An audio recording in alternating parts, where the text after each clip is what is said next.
All right, time for another New Zealand Aviation Podcast. Paul Brennan in Auckland, and here he is again. Martin in Brisbane. And will we hear those, that exotic Australian wildlife making noises in the background again? I hope so. Yeah, I don't think so, not tonight. Although the bats are very active tonight, the big bats. Oh, the bats. Maybe we'll get one flapping past you with, during this. Who knows? Yeah, I'm standing on this little deck. They come right over my head. They're amazing things, aren't they? Oh, they are. And the fact that they can, use that amazingly evolved radar system to fly into caves and map out the whole surround, it's incredible. It still kind of freaks me out that there's quite a big mammal flying around at night. And they can see you, probably can X-ray almost right through you. Renders some sort of radar picture of you as it flies past. Very impressive creatures. Oh, yeah. Very impressive. And their wings are really amazing too, aren't they? Yeah.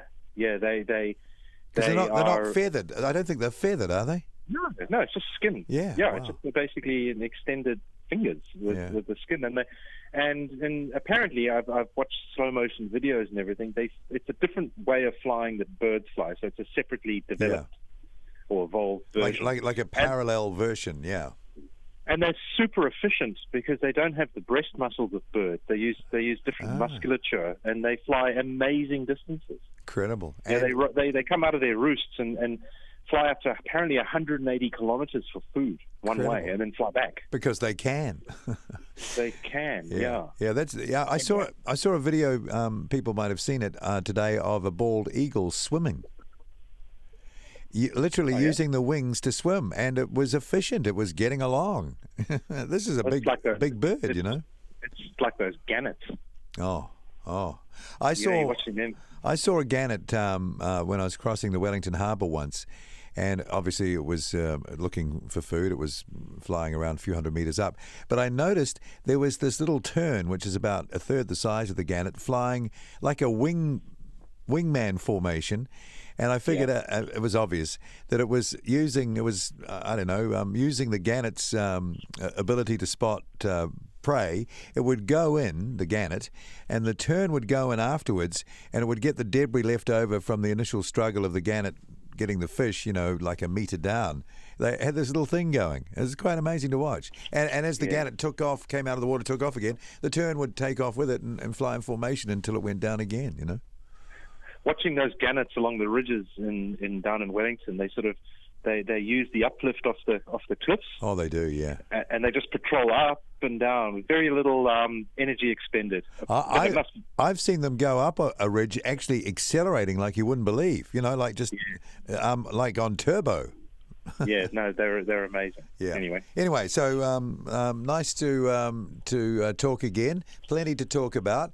I thought we'd start with a bit of history first up, Martin, because I've seen the Spirit of St. Louis hanging there in the National Air and Space Museum, and it was this day back in 27, June 13th, that Charles Lindbergh was honoured with a ticker tape parade in New York for his achievement there. I think he took away a prize. It was about 20 grand, and that back then was like hundreds and hundreds of thousands in today's money. So he did pretty well out of there, and of course later on he became involved with Pan Am. He was their route proving consultant all the way through to the 707 era. So there you go. This day back in 27. And in space, and this amazes me. I want to mention this because it's incredible how far back deep space exploration for humans goes. Pioneer 10 was launched in 1972. This day back in 83, it became the first spacecraft to leave the solar system as it crossed the orbit of Neptune. It's pretty amazing, eh? 72, how long ago is that now? Well over 40 years ago. And it took all that time to get past Neptune. We've been doing this for a long time. And now look at what's happening. You're always interested in the SpaceX activity, and they've just done something incredible, haven't they? Well, incredible to me. SpaceX hopes it's quite routine. So yesterday they launched from Vandenberg Air Force Base in California. I've obviously stayed up and watched the launch. They took off through a thick ground fog such that you couldn't see the rocket. They've got those cameras just off to the side where you can see everything stacked up. You couldn't see it. It was just white. They had a camera up on the hill. It launched. It punched through the fog, went on up. The interesting thing was it was apparently their most valuable launch to date because it was carrying like over $1 billion worth of satellites. Wow. Three reasonable sized satellites. You don't want that one going wrong, my golly. No. So this is basically the Canadian satellite budget for the next couple of years, and they are sort of geo-watching satellites for the Canadian government. But the interesting thing is, it's the most valuable launch and blah, blah, blah, blah. It's a reused rocket. So that's how confident they are in the Falcon 9 reusability that the Canadians put their prize, their crown jewel, so to speak, on a rocket that was going up for its second flight. And, of course, it was absolutely flawless. It went up, it came down. Bang. Yeah. It just blows my mind every time I see that. That is the reusability straight out of a... Yeah. No, the reusability thing you're talking about, I was just thinking it might actually make more sense to use rockets that have already been used because machines are more reliable, aren't they, if they've had a workout already? Is that how it works? The soul of the machine. And actually, I was watching a video about the SpaceX system the other night, actually, on the Everyday Astronaut, if anyone's interested. It's a great YouTube channel, rather geeky, but the guy has a lot of very good information. He gets really good access. But before that rocket flies, it's already effectively flown 3 times because they've had 3 static firings of that engine, and 2 of them are complete mission profiles. Wow. Okay. So by the time it gets to the launch pad, it's essentially its 4th launch or 4th firing. When are the humans going to go up with all this reliability now? I know the capsule had a problem, didn't it? But recently capsule, it was a bit more of a problem. It kind of disappeared itself. Yeah, well, I guess they'll figure that one out. But with everything else working and enough faith in the machinery to put $1 billion worth of equipment on it to put into space, they must be really close to that, you would think. And it's all going up on 27 Merlin engines, which cost less than $1 million each. And he's reusing them. He's reused one set 3 times now. And there's no reason why they don't think they can't get 10 launches out of them. Very cool. Well, that's a good place to start. Let's get into the other stuff. I guess we really need to start with 737 MAX. Man, this timeline for flying again keeps getting pushed out. Who would have thought that, now they're talking, according to the FAA, what I'm reading here in the Time magazine website, they're talking December. Yeah, to be confirmed, but yes, sources within the FAA have said that it'll be the end of the year, towards the end of the year, possibly December when it flies again. And as a result of the trouble they're having, it doesn't look likely that the 777 is going to be on schedule either because the FAA, if you're going to complain about the 777 MAX being grandfathered in, it's almost worse for the 737 MAX flying again. It's almost worse for the 777 because that's a new wing and a completely different fuselage. Well, a markedly different fuselage because it's got bigger windows. Yeah. So the old grandfathering is going to be looked at pretty closely on the new 777s as well, I suspect. Well, they're talking about first flight for that at the end of the year as well, and it was supposed to be July, wasn't it, originally? So, obviously something's up there. What about those images of the production of the MAX piling up at Boeing Field and Place? Like there's like dozens of them just sitting there. Well, there'll be over 100 because when did the plane stop flying? March, April? Yeah. So that's 42. What's 42 a month? So it's 3 months. Wow. Yeah, 120 odd, plus the ones that are grounded. At what point do you start thinning out, for short to medium term, the actual production output because there's not enough places to put them? I know, that's how do they do that? Where do they put them? Because they can't slow down the production line because that's just too hard. They do what the car companies do. When the car companies have an overproduction of cars that they're not selling, they just scrap them off the line. Wow. That could happen because here's the perfect storm of the worst case scenario. Probably won't get to that, but this is or it could get some way towards this. You've got all that inventory sitting there. You can't deliver it. Once it comes time to make them safe, and let's say FAA approves them all, then you've got airlines who are very grumpy if they haven't been fully compensated. for the problem. See, Iceland Air have let go all their MAX 737 pilots, so there's an example. They're only prepared to go so long before they said goodbye there. But you've got all these aircraft sitting around. You've got carriers cancelling or being reluctant to take them, starting to wiggle on price, unit price, to build, and be as grumpy as you can possibly can for your negotiation. You could see a fire sale, or they'll take him to pieces. How long will it take to restore the flying public's faith in the MAX? That is the question. That is the question, particularly, I think, in America, where people are quite jumpy about stuff like that, and they like to exercise their rights as consumers. Well, I noticed all the 737 MAX airlines have said, we won't charge people to change their ticket away from a MAX-operated flight when it ever happens again. Yeah, well, I don't know who it was, but I did see a quote from, I think it was either a Delta or American Airlines chief executive or very high up, who said, I personally would totally trust the aircraft once it's been recertified or reapproved, but I could understand if people would be reluctant. And that's understating it. Yeah. So it's incredible. And all the bluster that came out after the accident. It'll be a couple of weeks and we'll sort it out, and foreign pilots and blah blah blah. And now, no, looks like December, and who knows what else will come up. Well, the other thing is the FAA have been left looking a little wanting here, and to restore confidence in the FAA at every level, public and all the agencies and all the government entities they are part of, interface with, they have to look like they're making an extraordinary effort here just to keep their credibility. So that's another problem for Boeing. Yeah. So, because you know what government departments are like when they're defensive. Yes. They become very risk averse. My God. Yes, they turn even more nightmarish. Anyway, so we'll follow that. But December, that's a long way off, and then they have to get them all. Try and deliver them all after that while they're still making 40 a month or whatever. Crikey. Yes, so they're going to have to deliver. So December, it'll be 8 months. That'll be 4, 7 to 28. So it'll be 280, 300 aircraft to get back in the air. It'll be all the grounded aircraft to check over and whatever, get them back in the air. So that'll be 500 planes. They've got to reintroduce to service, and you wonder if they've got, enough teams, handover teams, and all this type of thing, because it's going to have to happen quickly.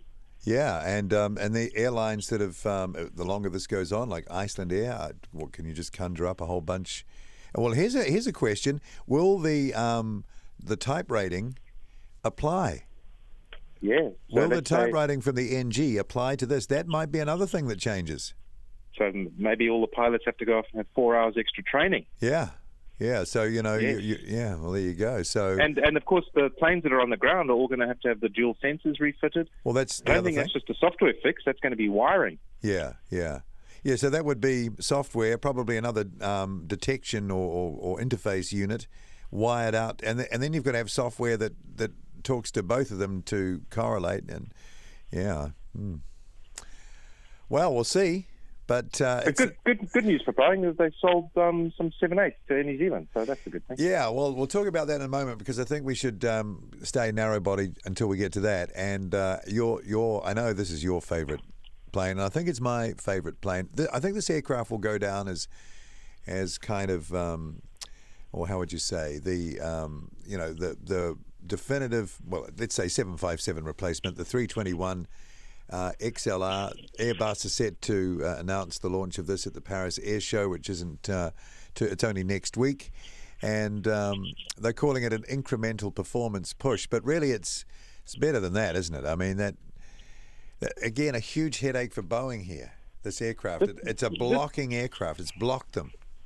This is something we've been talking about probably since we did our early shows. What was that, 5 years ago? 6 years ago? Well, no, 6.5, 7.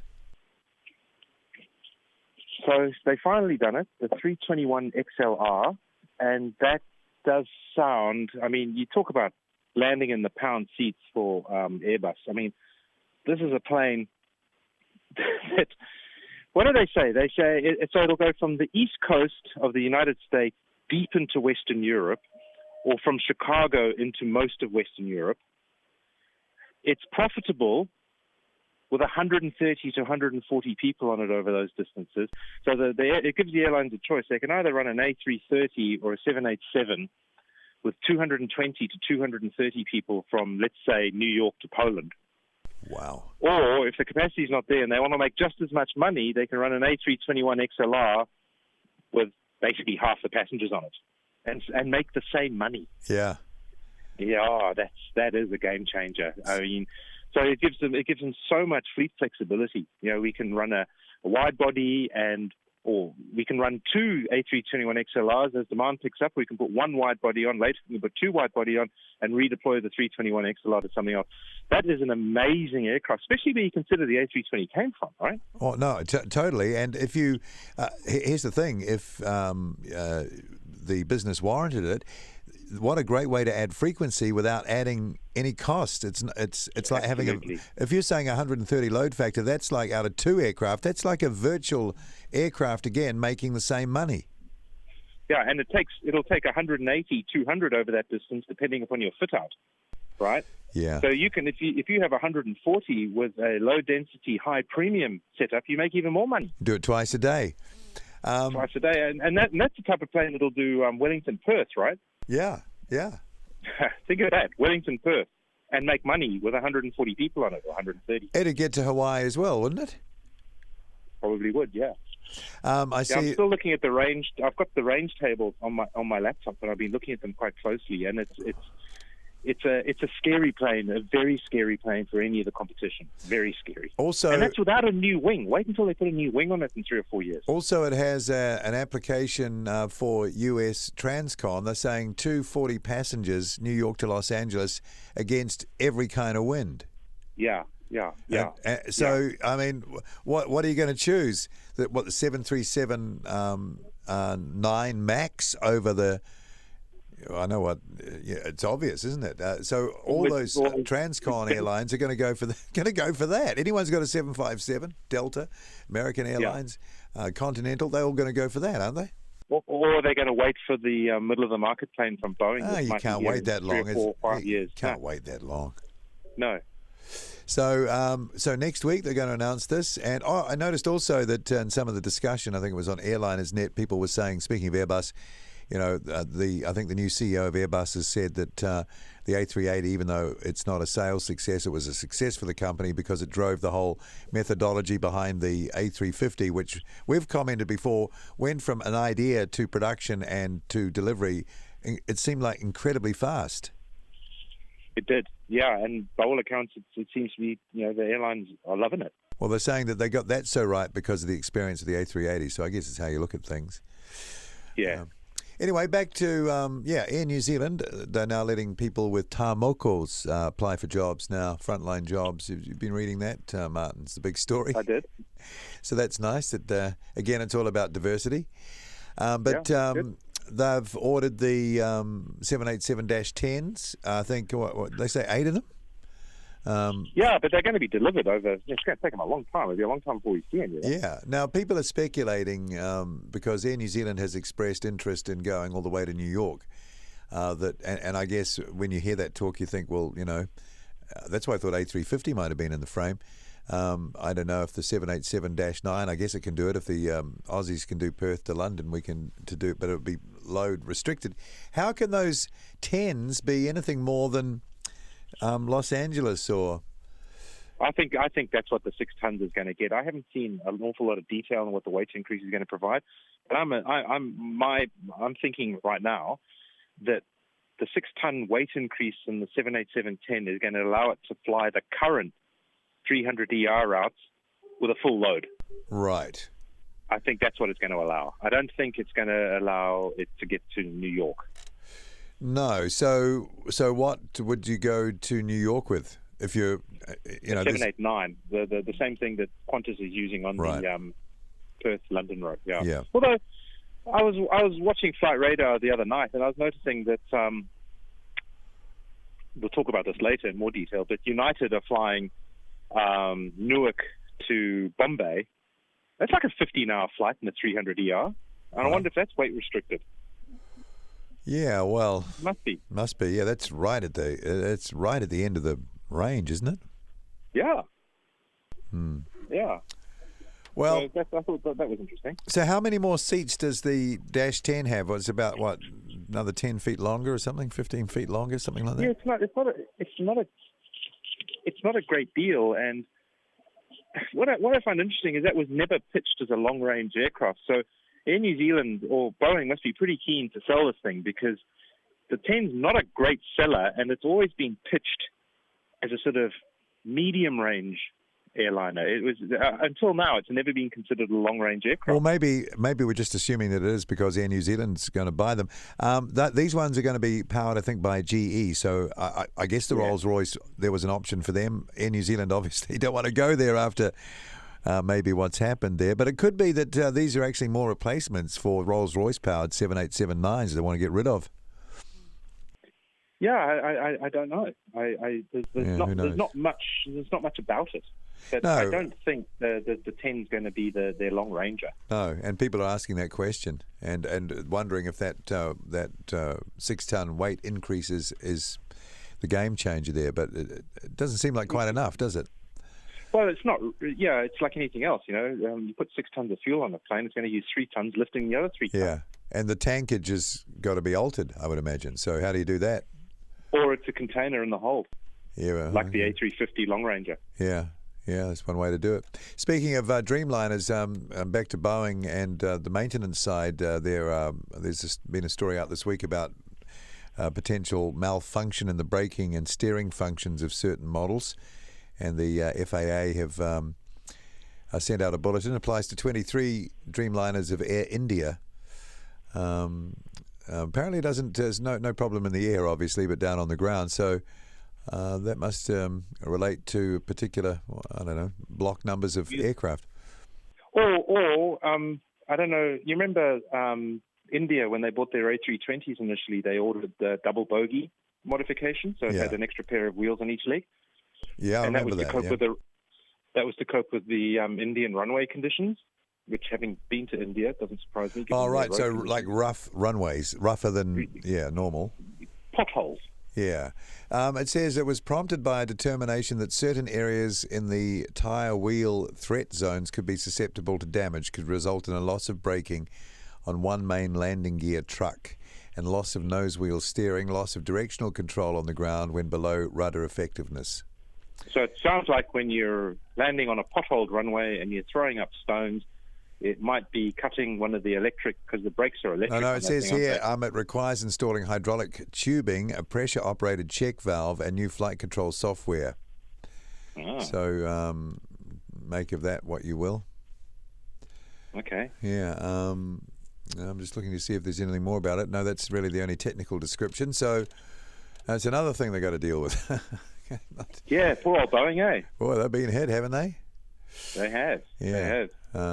It happens to the best of them.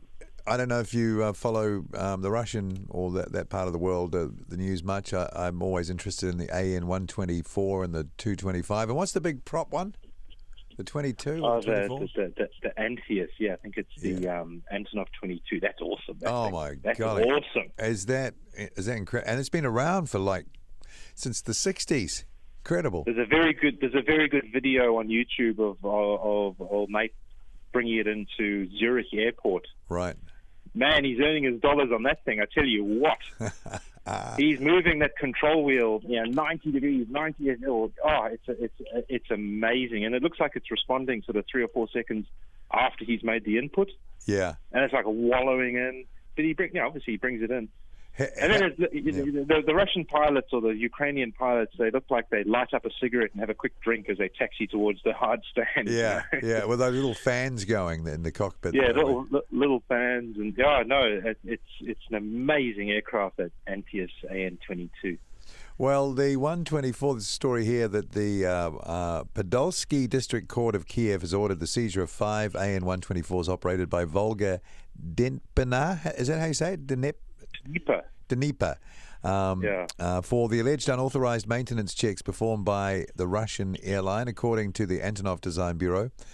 the investigators in the court, the admission of the 124 to, obviously this has sort of been crudely translated, to further operation is a violation of the provisions of ICAO Convention, International Civil Aviation and Airworthiness Guidelines. The seizure of property is allowed in order to ensure the safety of physical evidence and compensation for damage caused by the crime, said a representative of a law firm here, which represents the Ukrainian manufacturer. The court acted upon an earlier request submitted by the main directorate of the Ukrainian police. It looks like they've done some maintenance, contracted out maintenance in Russia, and the accusation is that the maintenance records have been forged. Okay. But it doesn't say, if there's any proof or anything more here. I guess Antonov they're the actual constructor, aren't they? Yeah, they made it. Yeah. Yeah, so they would probably want the business. Sounds like a bit of a shakedown, doesn't it? Well, they'd want the business, and they're probably too expensive to fix their own planes now, so they're going somewhere else. Yeah. Maybe. Anyway, so I guess that would crimp the airlines' operations, though, because those... Yeah, they won't be happy, will they? 5 of them. How many did they make? We should look it up. I think it was about 50 or 60 or something. And apparently they're running out of hours quite quickly, which is why there was some talk of them making new ones. Yeah, I'm just looking at a picture of them. They're actually quite a nice-looking airplane, really. Yeah, no, they're awesome airplane. They made 55. Oh, 55, yeah. And just the I think there were 2 225s. Only one ended up being finished. Yeah. Yeah, and that's still going. What do you do after that's out of hours? You lose the capability, big time. You do. Though there's that other airframe sitting there. I wonder if they'll commission that. Well, yeah, I think that's what they're talking of, and then building a few more, because they reckon they've got a Antonov 124 with a Dash 300 or something that's got Rolls-Royce engines and a glass cockpit and all that type of thing, and they reckon there's a bit of a market for it. Yeah. Which, didn't you mention the we talked about that? Weren't the Chinese a possibility or something to manufacture it? Yeah, there was talk of that, but I think that's probably all gone by the wayside now. Those countries always talk about stuff they're going to do, and nothing ever happens. Yeah, that's exactly right. Okay, so that's happened. Now I see that I've always been interested in what's going to happen to Jet Airways in India, because that was a big operation. They had a lot of aircraft. It was a big operation, and it looks like now that I see a story here from late last month, Korean Air hosted held a 2-day roadshow for grounded Jet Airways pilots. They're looking for 300 to 400 777, A330 and 737 pilots, which probably means you'll never see Jet Airways flying again. No, that's all over, eh? It's all over, yeah. And Indigo is going from strength to strength. Oh, now they set a record, didn't they? Yes, CFM, the biggest order of CFM engines ever. They've ordered like 600 for their new fleet of A320s. Crikey! Oh, so they're not going Neo. I think it's the Neo. It's the Neo, but with the CFM version of the Neo. Yeah. I beg your pardon. Yeah. Okay. 600. Crikey. 600. So yeah, it'll be. Do you think they'll ever have a retrofit? I imagine that won't happen, but a retrofit for older like A319s, A320s, and even 321s to put the Neo engine on them? I don't think so. No. I wonder how different it all is. It's probably quite a bit different. Probably quite a different spar system. It's the whole nacelle on, yeah. So probably not. Is it a heavier engine? Yes, they are heavier. Yeah. Yeah, because of that gearbox, right? Yeah, and the LEAP, I mean, as we know from the MAX, I think the LEAP is like 700 kgs heavier than the engine before that. Yeah, but is that much more efficient. Okay, well, there you go. So, and that is an Indian airline. What's the name of it again? Indigo. Boy, they must have got their business model right, because they got hundreds of Airbus planes, haven't they? Oh, you look at a departure thing for Bombay Airport. It's just Indigo. Yeah, right. Yeah. It's just all the time. Yeah.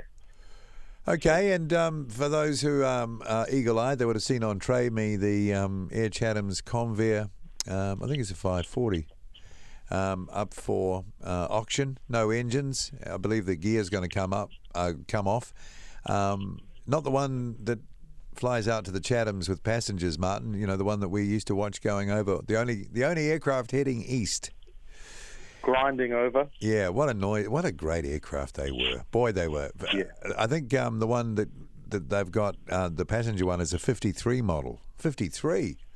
There's still a surprising number flying, eh? Yeah, well, they're built like the proverbial, and once they got those Allisons on, the speed, you know, when we were flying, because I filmed some flights on that one, I think we were doing like 310 knots.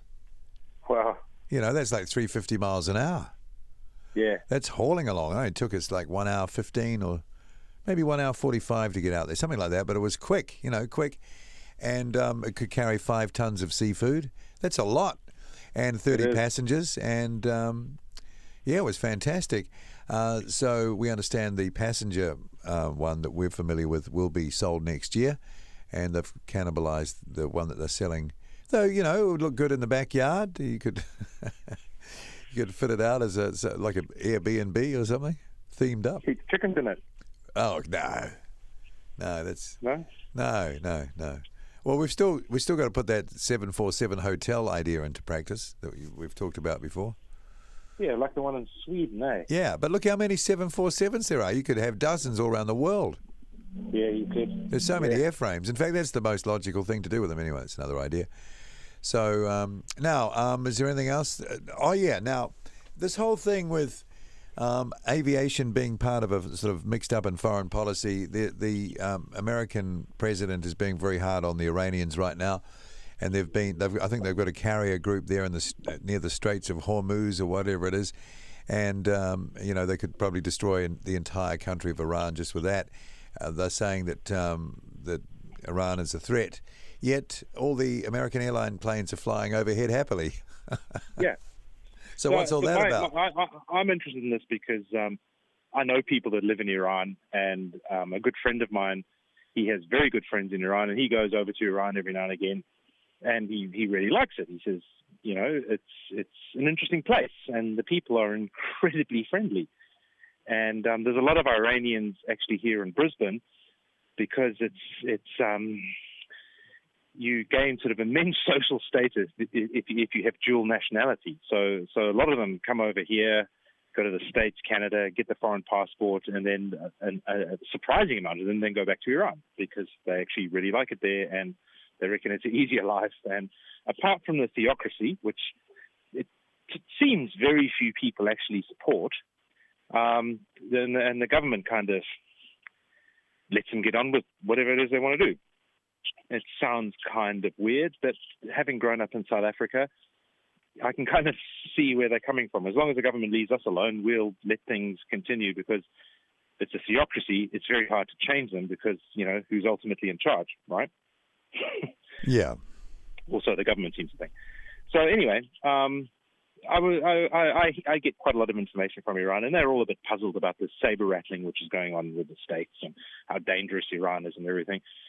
And so I thought I'd just have a look, and you get onto Flight Radar, and there you go. Every day there's American Airlines, United, Delta, on their way to India, overflying Iran. So they must be paying their air, air navigation fees. They're speaking to Iranian flight controllers. They've probably got alternate airports in Iran should the worst happen. The only planes, cargo planes, American registered cargo planes are overflying Iran. So you wonder, how bad can things be if that's still going on? The only flights that don't overfly Iran are cargo flights that are coming from Afghanistan. And that's because the Iranians have requested that the U.S.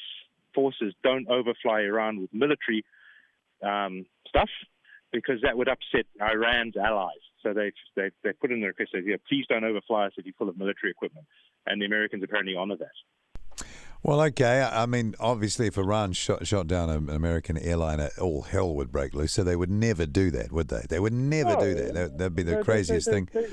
They wouldn't do it on so many levels. Yeah. You know? They don't really haven't. You know, the speaking to the Iranians that I know here, they're actually almost obsessed with America. It's a weird situation. They love it. It's a very well, and every time Trump talks about Iran, he always praises the people. He says the people are amazing. It's just the mullahs that are nuts. So but I guess you've got to keep pressure on them. But everyone thinks back to that Airbus being shot down back by the in Vinciens. Was that the 80s or 90s? I mean, that left a real bad taste. That did. Yeah, that was, it was ridiculous. Yeah. Yeah, talk about a mistake. Yeah, well, okay. So, businesses, they don't want to give up their income. Of course, if they shot down an American airliner, the Americans would probably attack them, wouldn't they? I don't think, I don't think that's ever even crossed their mind. No, well, even if it did, you wouldn't do it. There are so many things that would stop you doing that. Yeah. Mind you, look what happened in the Ukraine with the Malaysian Airlines plane. Yeah, and they never really got to the bottom of who shot that down, did they? Well, I think they found they knew the actual weapon. I think they had the history of the actual weapon. It was just a case of which uniform of the people who had the weapon at the time was being worn, and that seems to be the murky bit.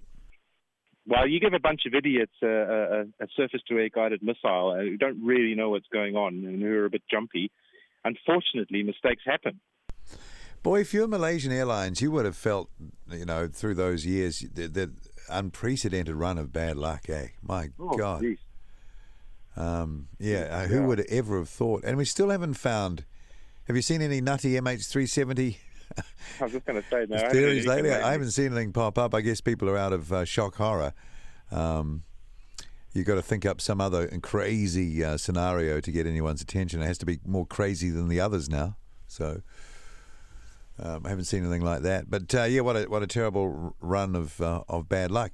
Anyway, okay, so business as usual, carrying on over Iran, and I think that's. I wonder how useful that is as a true barometer of how probably very bad useful things are getting. Probably very useful. Well, there's the other one, isn't it? That anyone who has McDonald's had a civil war for 50 years or something. I guess if you're still overflying hostile airspace, things aren't too bad. Yeah, so it might be pretty good. Put a marker on UA Flight 48, and if it starts diverting around Iran, phone your mates. Say, listen, guys, things are about to get hot in Iran. Yeah, exactly.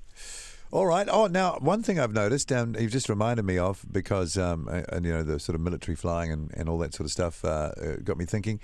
Some of these reports that have been coming out from, I was watching a video the other day, and it was one of the pilots off the Nimitz aircraft carrier, F-18 guy, been flying for 15 years, and the UFO sightings that have been reported. These are real things, man. You can't doubt this. You can't doubt this anymore. They've got it caught on film. The physics of the movement of one specific object anyway literally defied gravity. Yeah.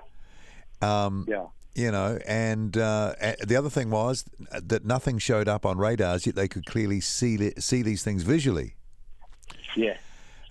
Crazy stuff, man. And crazy, eh? And real. In fact, I saw an interview, I think it was on a Fox clip that I just came up on the feed there. And it was a military person, very serious military person. He was asked the question, has the US government got any debris material from a UFO? That was a straight up question. And the guy said, yes, I believe they have. So I don't know what we're going to find out or what's happening here, but it's sort of gone to the next level in a way, Yeah. So maybe all our local posturing and all that is all for nothing because we're about to be visited from the people who are really in charge. Well, maybe they're already here. It's just, can you see them or not? Yeah. But these are, I mean. And unless I have seen one myself, but I got no way of knowing what that was, and it was not spectacular. It was just a pattern of lights over a period of time. But, when you're actually tracking these things visually and they're moving around in front of you and you're watching the action, like no inertia in any of the changes of direction. Zigging and zagging. vertically ascending, climbing from hovering above, and they estimated this object was in the region of 40 feet long, and just a tube, like one of those capsules that you get drugs in, from the drugstore, but big. And it went, he reckoned, from 0 to 20,000 feet in seconds. Seconds, right in front of them. I remember once talking to an Ansett pilot who's dead now, and he was a very experienced Ansett pilot, and we spent a few days filming some of their operations, and I came across this guy and I interviewed him, and I thought, well, I'll ask him, just in the casual conversation. It wasn't on video, it was after we interviewed him, we were sort of chatting away. I said, have you ever seen a UFO? And he sort of looked at me and sort of, was thinking I could, maybe he was thinking, well, shall I actually tell him or not? What do I do here? So he said, yeah, well, actually I have seen a UFO only once, and he was flying 727 from Sydney to Brisbane, about halfway up the coast, and he said this object was like early dusk, he was describing it, so plenty of visibility, but sort of late in the afternoon, and he said this object passed in front of them. It was hard to tell how far ahead, but he said the velocity is like you've never seen before. He said he's seen F-111s doing over Mach 1, and it was way faster than that, Wow. And the co-pilot saw it, and they I'm just remembering how he described it, and they sort of like, did you see that? Yeah, I saw that. Yeah, I saw that too. What the hell was that? So anyway, they called up after sort of debating for a few minutes whether they should, because you sort of reveal yourself as a potential nutcase in this situation. They called up the area control, whatever it was, and asked if there was any unidentified traffic in their area. Yeah. And the controller came back and said, actually, yes, we've got this thing showing up on the scopes, hovering at, I think it was 13,000 feet, like 20 miles off the coast of, I don't know, southern Queensland. Yeah. And that it had they'd watched it cross their scope at a velocity that they've never seen before, and thought it was actually a fault with the radar. Wow. And then they flew along a bit more, and they thought, well, okay, we'll check again. So they radioed in again and said, well, is that object still around, and where is it in relation to us? And it had moved, I don't know, like 30 miles in a matter of like 15 or 20 seconds. Gee. And this is on scopes. And this guy's telling me, like, straight up, Yeah. And then later on, I think he got a call from another pilot who didn't want to transmit at the time, who was flying another plane in the area, who said that they'd seen it as well. Wow. So, point being, you got to start to wonder seriously, without sort of all the the tinfoil talk and everything. What is actually going on here, and how far is it off before something, really incredible is revealed, which is non-debatable. Yeah. Bring it on. Oh no, I can't wait. I wonder what they make of this crude rocketry. Yeah. Yeah. They'll be watching Maybe Elon Musk is one of them.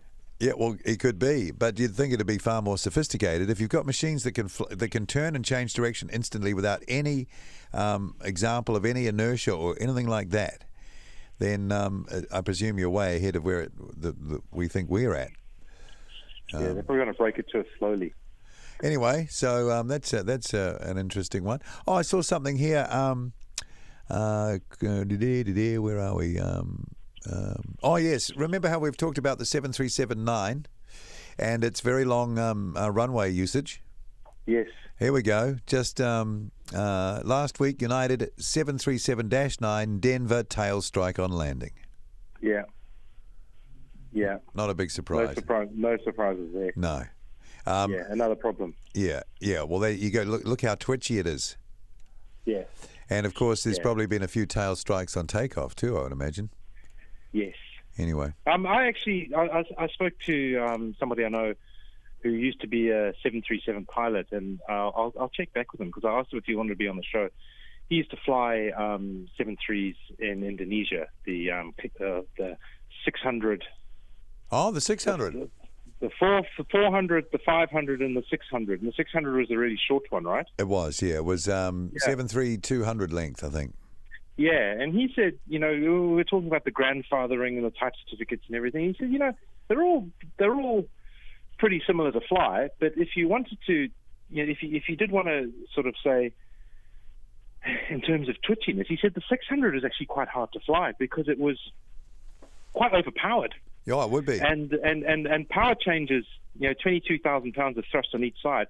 He said power changes had quite a big effect on the aircraft. And he says jumping from like a 400 into a 600, he said you really had to have your wits about you. Yeah. Because it wasn't quite the same.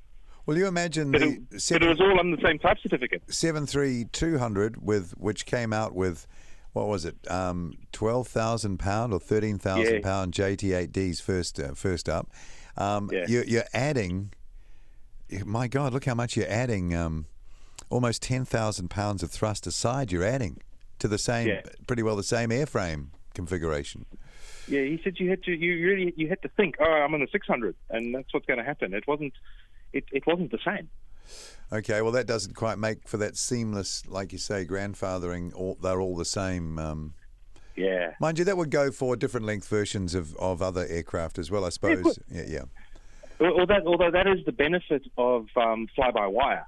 Yeah, you can. They might behave differently, but you can make them behave the same, even if that's to the detriment of the overall performance. You can imagine the difference going back in the day between the first 707s without the turbofan engines and the leading edge slats and everything. The early versions had a lot cruder setup. The difference between the takeoff performance of those two types would have been like a different aircraft.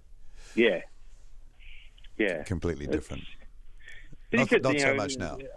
We'll try and get him on the show because Sure. It's really interesting, especially since he flew the classics, right. And he flew them in Indonesia. Because he says, the facilities in Indonesia are really good. He said, it's not as bad as you think. Although he flew for Garuda, and a lot of their procedures and a lot of their training is still, this is interesting, a holdover from colonialism. Terrible thing. A lot of it's handled by KLM. Right. Okay. Well, that's so. They have Garuda has very close ties with KLM. Very credible. Or had. Very credible. Yeah. Hmm.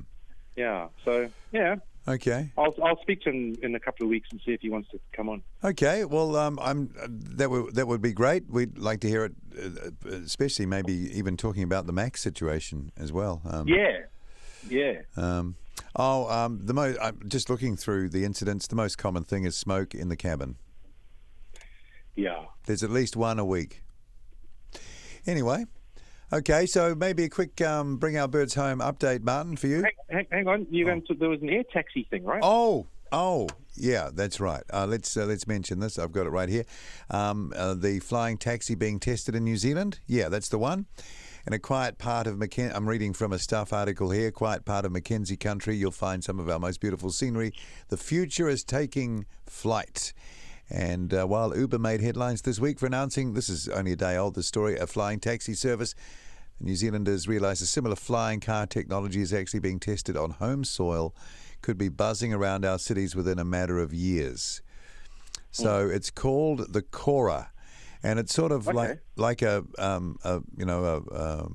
microlight sort of cabin, but nicely done, 2-seater with about 6, I guess they're electric props, rotors to lift it up, and they've got a propeller on the back to push it along, and they're flight testing it down south. Can you imagine a sky full of these things? No. Is there any? Air New Zealand are helping them out. That's the whole point. Air New Zealand are helping them out, but I think it's highly unlikely. Yeah, because the first one of those hitting a flagpole, which was put up the night before. Yes, and that's it's right. all over. I guess there's one flying taxi. Well, it's not necessarily a flying taxi, but it's a potential flying taxi, which I particularly admire. It's a company called Opener, right?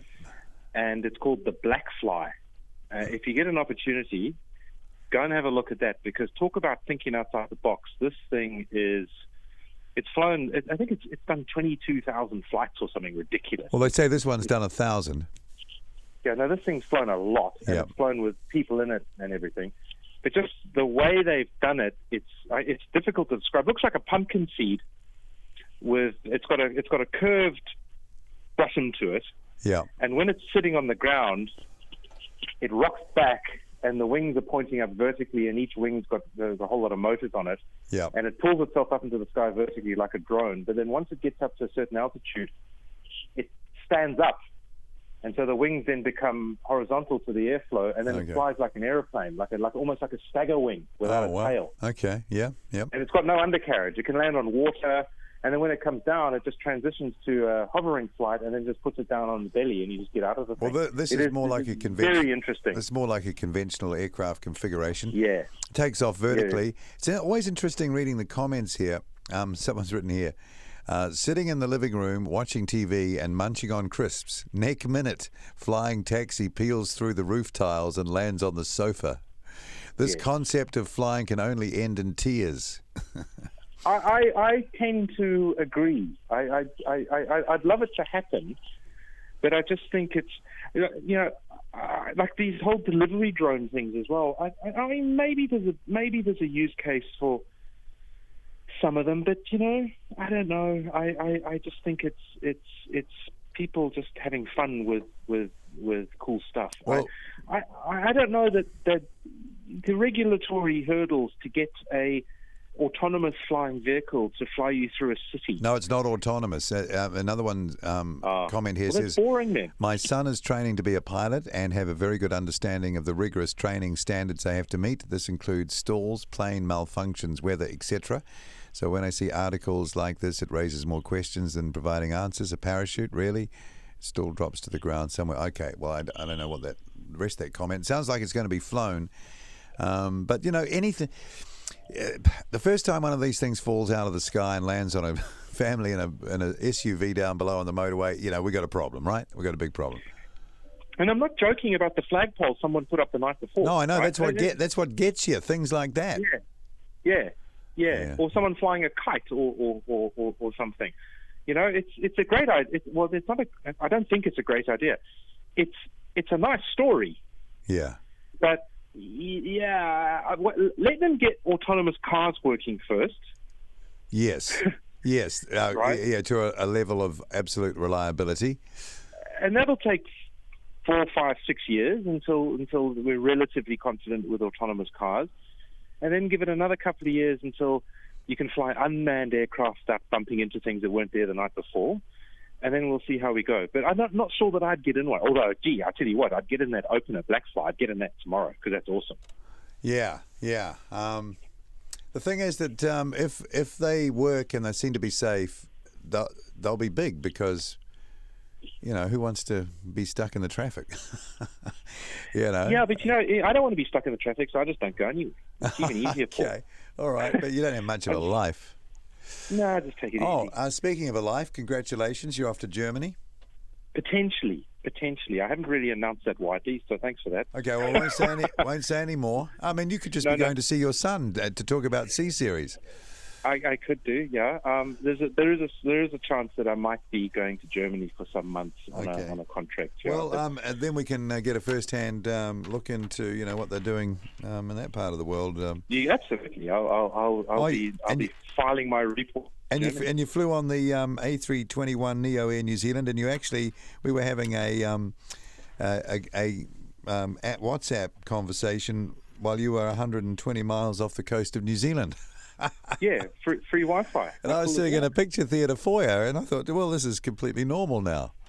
What an awesome airplane! Well, that's quiet. That thing's quiet, mate. It's like, it's takeoff power. Because I was really interested in that aspect of the flight. Yeah. So quiet. Wow. Yeah. All right. Yeah. Well, that's good. I don't think it's as quiet as an A380. The A380 was you wondering how it was getting off the ground. It was that quiet. But the A321 very, very quiet. Right. Lovely.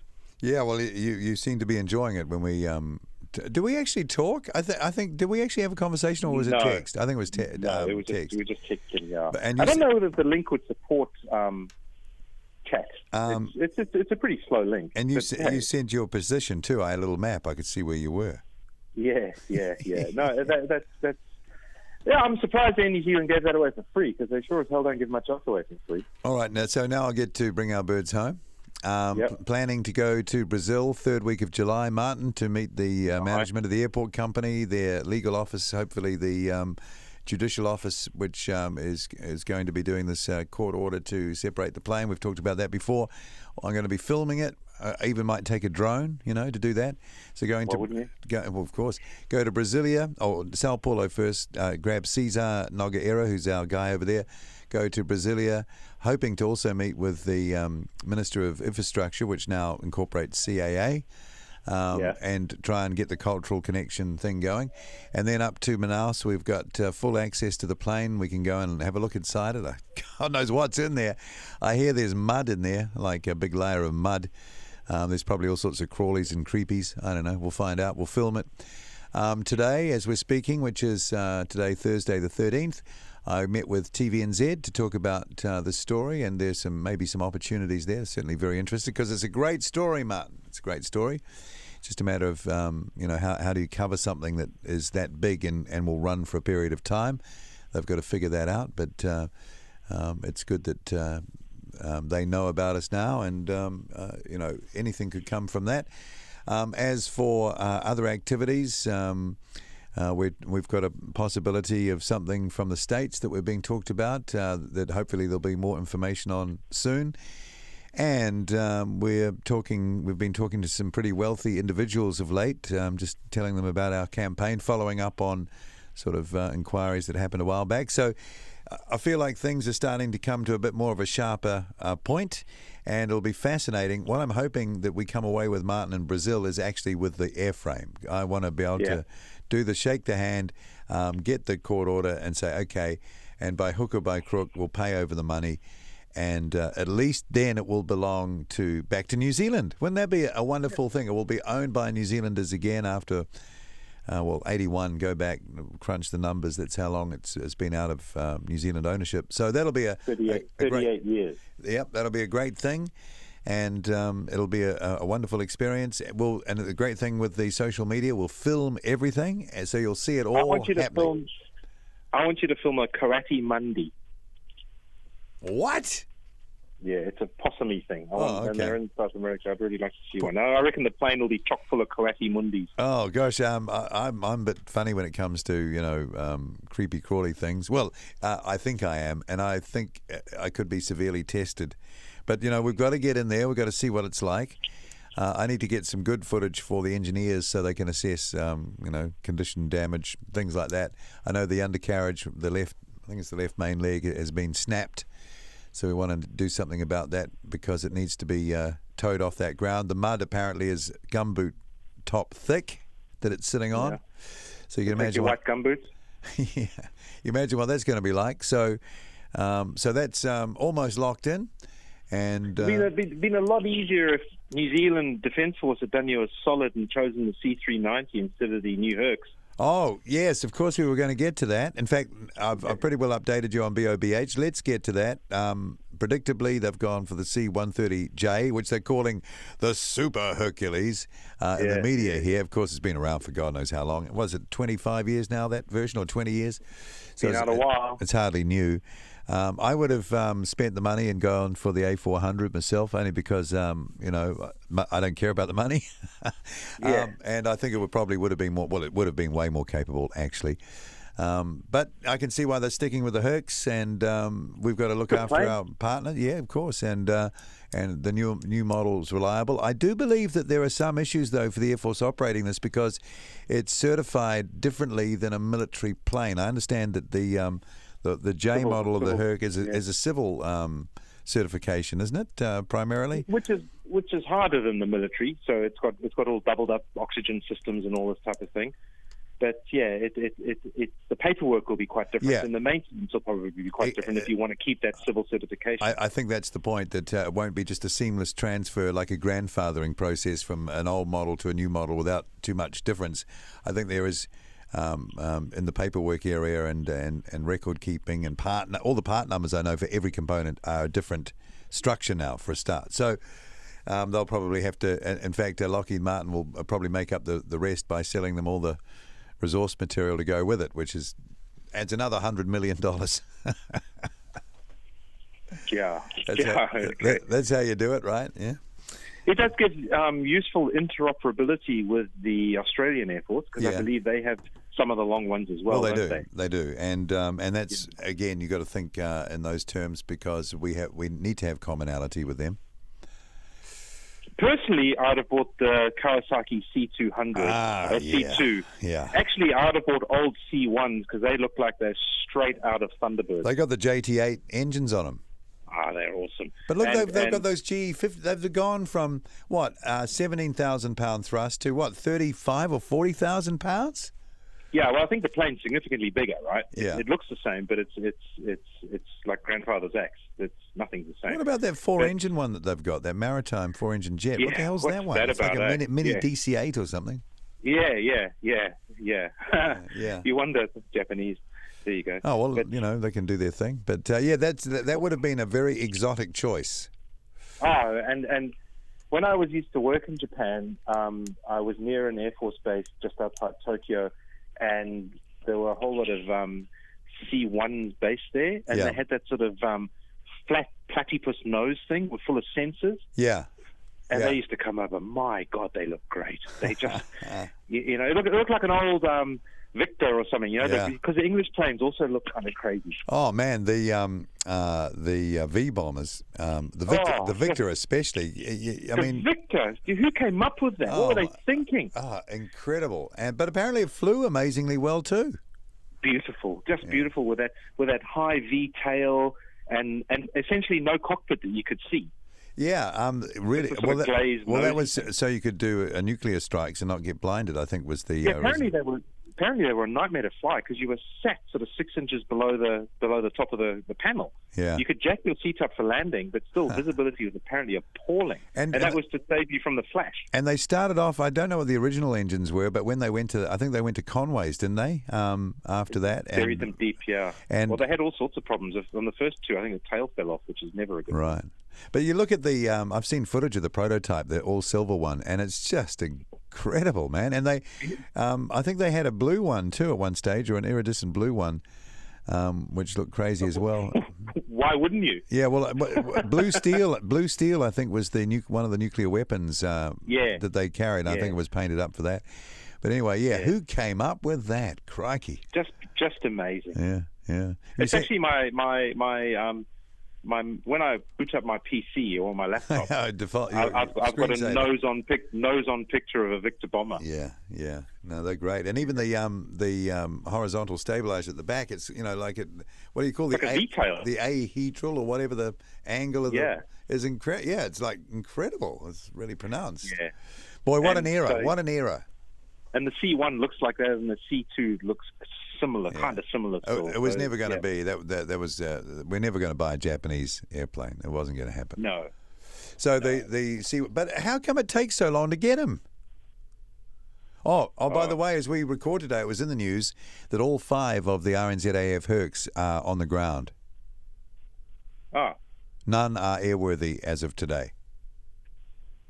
Wow. Okay. Apparently, one's going to be back in the air tonight. It's in Australia, but as far as today is concerned, if you wanted a C-130, if we had a disaster today, there would be no C-130s to support it.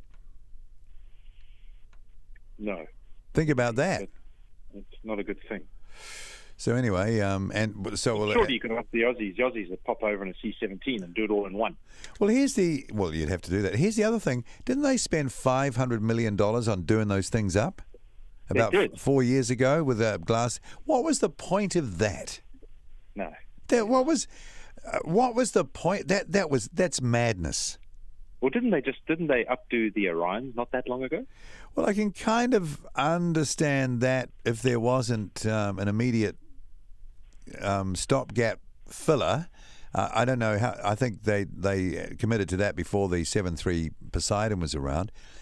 But there've been C-130s, J models around for a long time. They could have, instead of spending $500 million on doing these things up, and now none of them can fly as of today, and the parts are hard. I think they're having trouble getting parts. They're getting so old now. They're not. The manufacturer's not supporting them, but they should have made the order back then. That $500 million is half the cost, or nearly, of the order. It's outrage over things like that which makes the financial system work, because in a debt-based economy, money's money. There's no such thing as real money, and there's no such thing as real value. It's just people's personal outrage that perpetuates the myth that money's worth something. The taxpayer calls upon this resource, and it's not there because they're all broken. I mean, yeah. Well, there is that. There's a fundamental lack of capability. Yes, but let's not worry. This is my new thing. In a debt-based economy, don't worry about the How cost. demoralized would you be today if you were in the Air Force?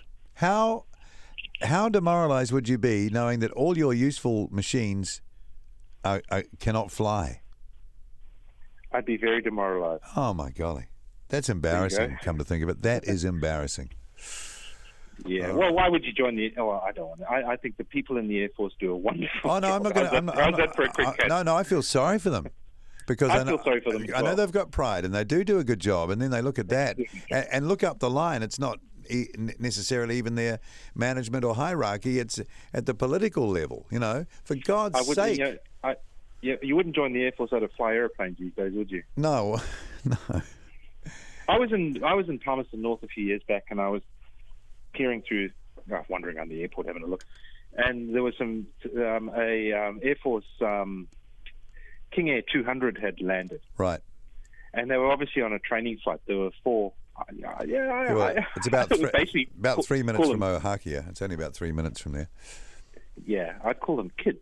Yeah, well, they are. Yeah. Man, they looked happy, and I thought, good on you guys. They look like they've been having an awesome time. Yeah. And they were obviously shooting landings in this off base and probably flying around to other places. And you just thinking, mate, good on you, and you're lucky. I actually thought at the time, man, you're really lucky. You're in the New Zealand Air Force and actually getting to fly something. Well done. Well, yeah, maybe not so much now. No. Well, not the big stuff anyway. There's probably only ever one 757 working at any one time as well, probably. So, anyway. Yeah. But anyway, let's not go too far. If I was running the place, there would never be that problem, Martin. It would never. That would never. I would make sure that would never happen. Never. Well, if you were running a place, they'd have F-22s. Oh, I see. That the Poles have just bought the new. What's the latest American one? F-35. Yeah, 23 of them. Yeah. And the other thing I was going to mention, it was just on the tip of my tongue, that it's dissolved. Oh, yes, speaking of the Japanese, they've only just retired the F4. Oh, geez. Only a few weeks ago. I watched the video. There's a great video on YouTube again. Guess how much TV I watch? No, I watch YouTube. Well, same. They are just a wonderful, wonderful sort of 20-minute, the final flights of the Japanese Phantoms. Yeah. Just amazing air-to-air footage, close-up landings, takeoffs. Oh, my. Wasn't it 60 years in service or something? Yeah, what an awesome airplane, oh, really. Man. Yeah. From the McDonald Company of St. Louis. That's about as far as I'd go. If I had an Air Force, you'd be flying Harriers, Phantoms, and F-105s. That's it. That's all you'd have. F-105, the Voodoo. Yeah. Oh, my God. What a plane. Oh. What a plane. Massive. Big. On stilts. Yeah, and incredible looking. Though it's pretty hard to go past the dual-seater Hawker Hunter. My God, that's... Yeah, nice looking, yeah. But kind of small. Yeah, not as fast as the Voodoo. Crikey. Yeah. But the F4... there's lots of other... And, of course, I have Victor bombers. I'd have a whole bunch of Victor bombers. Yours would be like a museum Air Force. It would be like a museum. But you could still do some serious damage with some Phantoms. My God, Gee, I tell you what, you'd do enough damage in a F-105 if the engine stopped and you crashed. Yeah, crikey, they were big. I remember seeing one at, I think, in Arizona once, and just being so impressed. One J79, and I mean, you can barely touch the fuselage when you walk up to it. It's that high off the ground. Yeah, that's right. No, amazing. Yeah. I mean, yeah, just amazing. Anyway, so 60 years, I think it was six decades, I think they said, of the Phantom and Japanese air self-defense force, whatever they call themselves. I was in Annapolis Maryland, and there's the Air Force, there's the Navy Academy there, and they've got a Phantom on a pedestal in like a roundabout. Gate Queen or whatever they call it. Yeah, gee, it's big, eh? Well, I used to watch them fly at the Oshkosh Air Show. They at the memorial flight. They had an F4, and they would scream past and do the vertical because they're big. They've got huge. Two engines that are just as powered as a 737-200. Yeah. Yeah, incredible. I like plane. the British. The British say, "Oh, we're going to take the Phantom and we're going to put better engines in it that makes it slower." Oh, okay. Yeah. Carry on. And watching them like land and take off on that little Ark Royal, my God. Yeah, that's. They must have had some heart-stopping moments on that thing, man. I tell you what, you got to on any carrier, you got to be pretty brave, eh? Yeah, but that was quite a small ship.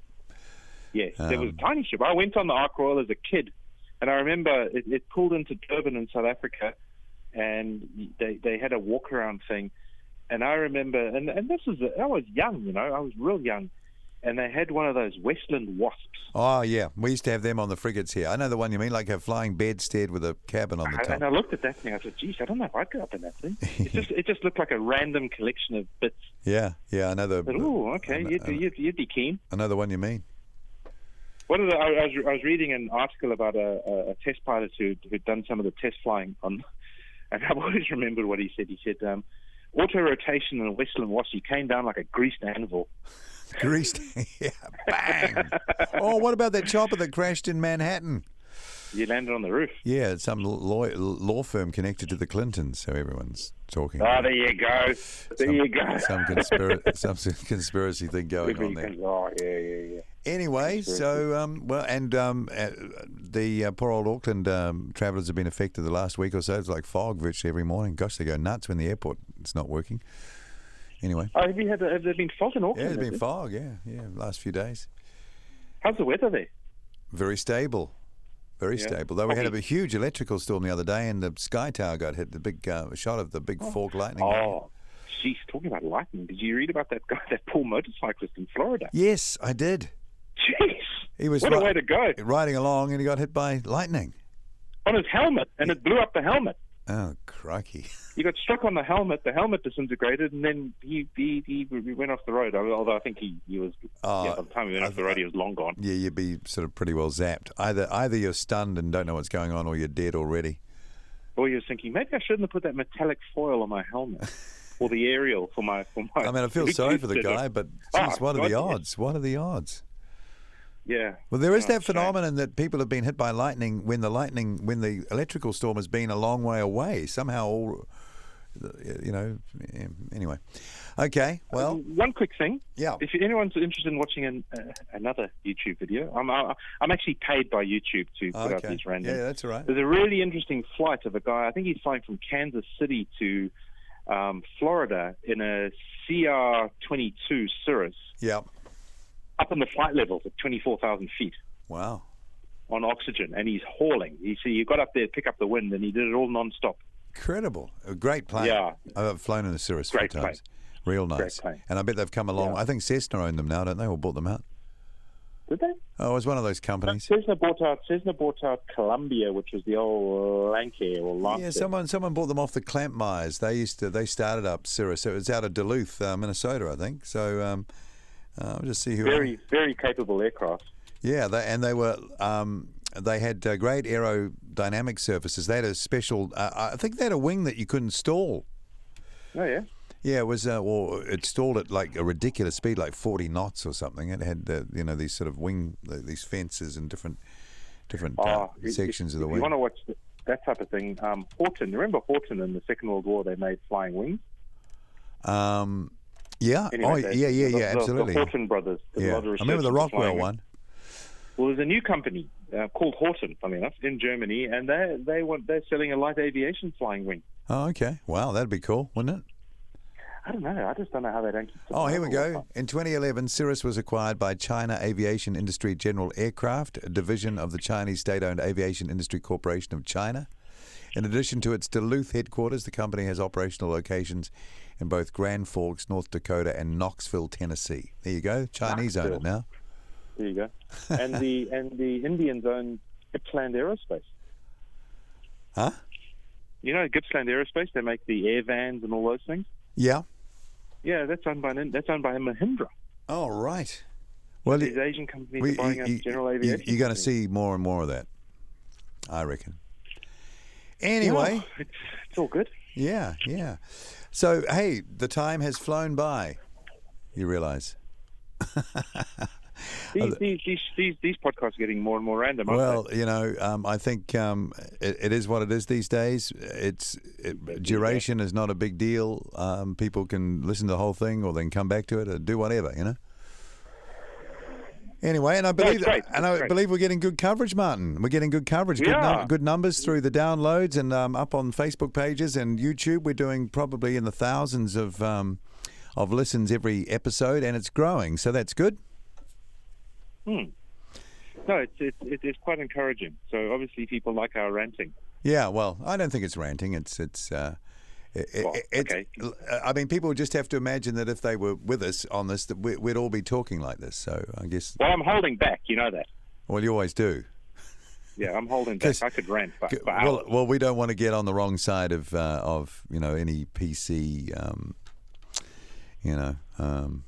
madness or anything like that. So we have to be nice and diplomatic because we've got a global audience, and we're calling ourselves New Zealand. So, Martin, we're representing this country whether we like it or not. So we have to do at least a reasonable job. Otherwise, people will think, "Oh, what is it with these Kiwis?" We get a lot of listeners from the USA and Sweden for some reason. Sweden. Yeah, it must be a mistake. Go double check the figures. Yeah. Turns out it's the South. Right, but maybe they have a problem with the internet and all they get is us occasionally. Turns out, and Spotify is doing very well. Oh, Spotify. Okay. Spotify is doing surprisingly well because I don't have Spotify. I'm an Android or YouTube music person. Okay. But yes, if you've got Spotify, you can find our show on Spotify. Well, there you go. One day we'll be right up there.